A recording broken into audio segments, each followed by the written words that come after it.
Welcome to DD vlogs. இந்த வீடியோவில் நம்ம எங்கே போக போகிறோம்னு பார்த்தீங்கன்னா சென்னையிலேருந்து ராமேஸ்வரம் போக போகிறோம். இது ஃபுல்லாக வந்து பார்த்திங்கன்னா பைக் கவரேஜ் தான் பண்ண போகிறோம். சரி, சென்னையிலேருந்து ராமேஸ்வரம் பார்த்தீங்கன்னா எத்தனை கிலோமீட்டர்னு சொன்னோன்னா ஒரு 560 கிலோமீட்டர் ஆகும். ஒரு 6 டோல்கேட்டை வந்து நம்ம வந்து தாண்டி போக போகிறோம். அது மட்டும் இல்லாமல் நீங்கள் பஸ்ஸில் ட்ரை பண்ணணும், நாங்கள் பஸ்ஸில் வந்து ராமேஸ்வரத்தை ஃபுல்லாக சுற்றி பார்க்கணும் அப்படின்ட்டு பஸ் புக் பண்ணுறீங்க அப்படின்னா ப்ரைவேட் பஸ்ஸில் அப்படின்னு பார்த்தீங்கன்னா 1000லேருந்து 2500 ஆகும். இல்லை நீங்கள் எஸ்சிடிசியில் வர மாதிரி இருந்துச்சுன்னா 700 to 800 ஆகும். நீங்கள் அங்கே போயிட்டு ஒரு ஆட்டோ புக் பண்ணிங்கன்னா 1500 இருக்கும். 1500 கொடுத்து ஆட்டோ புக் பண்ணிட்டீங்க அப்படின்னா ராமேஸ்வரம், தனுஷ்கோடி அதோட ஃபுல்லாக சுற்றி காமிச்சிருவாங்க. பைக்கில் போனோன்னா உங்கள் பைக் ஒரு 40 கிலோமீட்டர் பர் லிட்டர் கொடுக்குது அப்படின்னா நீங்கள் ஒரு 15 லிட்டர் ஃபில் பண்ணுற மாதிரி இருக்கும். அரௌண்ட் வந்து 1600 ஆகும்.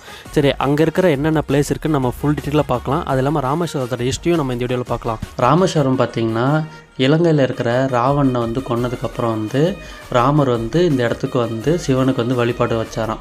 அதனால தான் வந்து இந்த இடத்துக்கு பேர் வந்து ராமேஸ்வரம்னு வந்துச்சு. அதுக்கப்புறம் பார்த்திங்கன்னா ராமேஸ்வரத்தில் வந்து ராமநாத சுவாமி கோயில் இருக்குது பார்த்திங்களா, அது வந்து பார்த்திங்கன்னா ஒரு 12ஆம் நூற்றாண்டில் வந்து கட்டியிருக்காங்க. அது யார் கட்டியிருக்காங்க பார்த்திங்கன்னா சேதுபதி மன்னர்கள் வந்து அந்த கோயிலை வந்து கட்டியிருக்காங்க. இந்த கோயிலில் பார்த்திங்கன்னா 3 பிரகாரம் இருக்குது. அது வந்து ஆசியாவிலே வந்து ரொம்ப பெருசாக கிட்டத்தட்ட பார்த்திங்கன்னா ஒரு 1212 வந்து தூண் வந்து அங்கே இருக்கான். அங்கே போய் பார்க்குறப்பே வேறு லெவலில் இருக்கும். அதுக்கப்புறம் பார்த்திங்கன்னா இந்தியாவிலே உள்ள ஜோதி தலங்களில் வந்து இதுவும் வந்து ஒரு முக்கியமான வந்து ஜோதி தலம். அதுக்கப்புறம் வந்து நாயக்கன்மார்கள் இருக்கார்கள், நாயக்கன்மார்கள் அப்பர் மற்றும் திருஞான சம்பந்தரில் இருக்காங்களே, அவங்களே வந்து இந்த இடத்த பற்றி பாட்டெலாம் பாடியிருக்காங்களாம். அதுக்கப்புறம் இங்கேருந்து தனுஷ்கோடி வந்து ரொம்ப பக்கத்திலே இருக்குது. நீங்கள் ராமேஸ்வரம் போயிட்டிங்கன்னா அங்கேருந்து மேக்ஸிமம் பார்த்திங்கன்னா ஒரு 6 to 7 கிலோமீட்டர்ஸ் தான் இருக்கும். அது மட்டும் இல்லை, டாக்டர் ஏபிஜே அப்துல் கலாம் வந்து அவங்க பிறந்த இடமும் பார்த்திங்கன்னா இதுதான். நீங்கள் ராமேஸ்வரம் வந்ததுக்கப்புறம் ஒரு 10 பிளேஸ் நான் சொல்கிறேன், கண்டிப்பாக நோட் பண்ணி வச்சுட்டு போங்க. ஃபஸ்ட்டு பார்த்திங்கன்னா ராமநாத சுவாமி டெம்பிளுக்கு ஃபஸ்ட்டு விசிட் பண்ணிவிட்டு நீங்கள் அதுக்கப்புறம் வந்து தனுஷ்கோடிக்கு போகணும். தனுஷ்கோடியில் பார்த்திங்கன்னா சன்ரைஸ்க்கு நீங்கள் போனீங்கன்னா உங்களுக்கு வேறு லெவலாக இருக்கும். நீங்கள் அதை முடிச்சுட்டு அப்படியே ராமன் சேது அதையும் பார்த்துட்டு நீங்கள் அப்படியே ஸ்ட்ரைட்டாக வந்தீங்கன்னா ஏபிஜே அப்துல் கலாம் ஐயா மெமோரியல் இருக்கும்.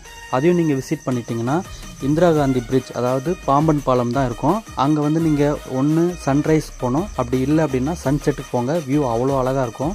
நீங்கள் அதுக்கப்புறம் பார்த்தீங்கன்னா அரியமான் பீச்சுக்கு போங்க. அரியமான் பீச் பக்கத்துலேயே பார்த்தீங்கன்னா வில்லோண்டி தீர்த்தம் இருக்குது. அங்கே போயிட்டு நீங்கள் கடலில் பார்த்தீங்கன்னா உப்பு தண்ணி இருக்கும், ஆனால் அந்த தீர்த்தத்தில் பார்த்தீங்கன்னா நல்ல தண்ணி வரும், நீங்கள் அதை வந்து குடிக்கலாம். அனுமன் டெம்பிள் போங்க. அனுமன் டெம்பிள் போனதுக்கப்புறம் ஏபிஜே அப்துல் கலாம் ஐயாவோட வீடு இருக்கும், அங்கே போய் விசிட் பண்ணிட்டு நீங்கள் தனுஷ்கோடி அண்ட் ராமேஸ்வரம் ரெண்டுத்தையுமே சேர்த்து ஒரு ட்ரிப்பாக வந்து கம்ப்ளீட் பண்ணலாம். சொல்லி பார்த்தீங்கன்னா நான் இப்போ வீடியோ எடுத்துகிட்டு அதுக்கப்புறம் தான் நான் பேசிகிட்டு இருக்கேன். ஒரு கஷ்டமான விஷயம் என்னென்னா, நாங்கள் ரைட் பண்ணுறப்போ மைக் வந்து கனெக்டே ஆகலை. இதை நாங்கள் வந்து அதுக்கப்புறம் ப்ளே பண்ணி பார்த்தா தான் எங்களுக்கே தெரியுது. அது சில கிளிப்ஸ் மட்டும்தான் ஆட் ஆகிருக்கு.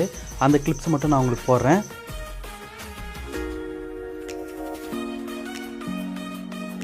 வேற லெவல் பா.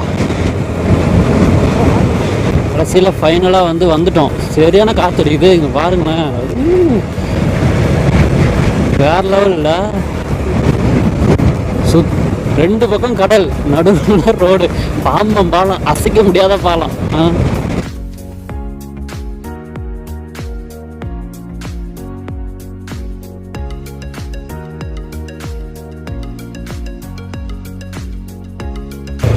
வந்துட்டோம் பாம்பன் பாலம்.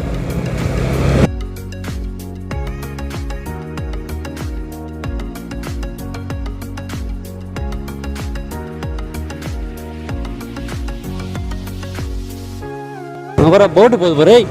ஐ போட்டு சொல்லு பாப்பா. ஐ போட்டு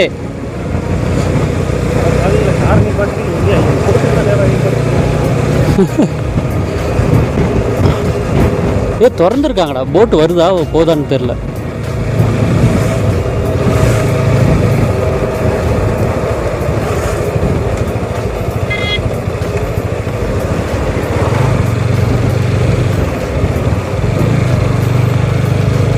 உள்ள இல்லை, திறக்கல.